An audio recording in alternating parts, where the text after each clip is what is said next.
A narrow road. A small army. A decision, with no way back. They knew they might die. Yet they stayed. The question is, was it a great sacrifice? Or a strategic mistake? The moment before the storm. The year is 480 BCE. A massive army is marching toward Greece. Not a minor raid. Not a limited attack. This is Xerxes. And he brings an entire empire with him. Tens, perhaps hundreds, of thousands of soldiers. From every corner of the realm. A storm. And standing before that storm is a narrow mountain pass called Thermopylae. An imperfect choice. The Greeks had few options. They could not face Persia head-on on open ground. They could not win by numbers. So they chose terrain. Thermopylae. A place where numbers no longer mattered. Where the few could resist the many. It sounds smart. And it was. But it was also dangerous. Because if this position collapsed, there would be nothing left behind it to stop the Persians. The first days, when the plan worked, the Persians attacked. Wave after wave. They were larger in number. But they could not break through. The pass was too narrow. The Greeks held formation. Shield against shield. Spears thrust forward. Discipline. Precision. No retreat. Day 1, they held. Day 2, they still held. Something began to change. It was no longer just a battle. It was belief. Maybe they could do this. The weak point everyone knew, but never expected. Thermopylae was not perfect. There was a small path, winding through the mountains. A hidden route. The Greeks knew about it. They even placed guards there. But they did not believe it would be exposed. Until a local man showed the Persians the way. A small decision. A piece of information. And the entire strategy began to collapse. The decisive moment. The bad news arrived. The Persians were moving around behind them. Leonidas had a choice. Retreat. Or stay. He chose both. Most of the Greek forces were ordered to withdraw. Preserve their strength for future battles. But he stayed. With the 300 Spartans.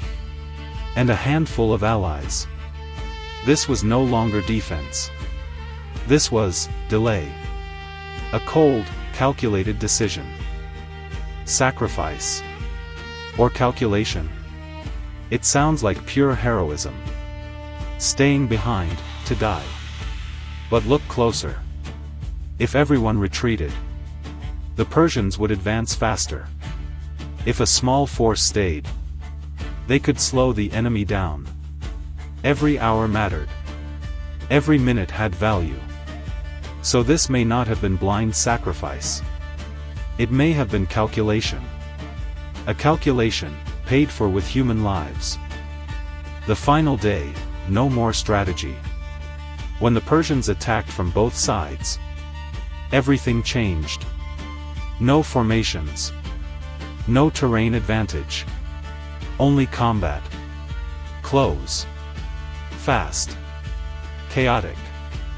Warriors pushed into a shrinking space. And then, one by one, they fell. No dramatic music. No perfect lighting. Only reality. The final day, and no more strategy. The result, a defeat. Let's be clear. Thermopylae was a loss. The Persians broke through. Advanced into the heart of Greece. Athens was burned. If you judge only by the outcome, this was a mistake. A compromised position. A lost army. An open road for the enemy. But the story did not end there. War did not end at Thermopylae. While the Persians advanced, Greece prepared. The fleet was organized. Strategies were adjusted. And then, Salamis. Another battle. A different result. Persia was defeated. And everything turned. So what was Thermopylae? A defeat? Yes. A sacrifice? Also yes. A strategic error? Possibly. A necessary step? Perhaps. Because history is not simple. A loss can lead to victory. A wrong decision can create opportunity. Thermopylae stands somewhere in between all of these. An imperfect truth. We like clear stories. Heroes and villains. Right and wrong. But Thermopylae is not like that. It is messy. Imperfect. Full of contradictions. And perhaps that is what makes it real. Not a myth, but a decision made under imperfect conditions.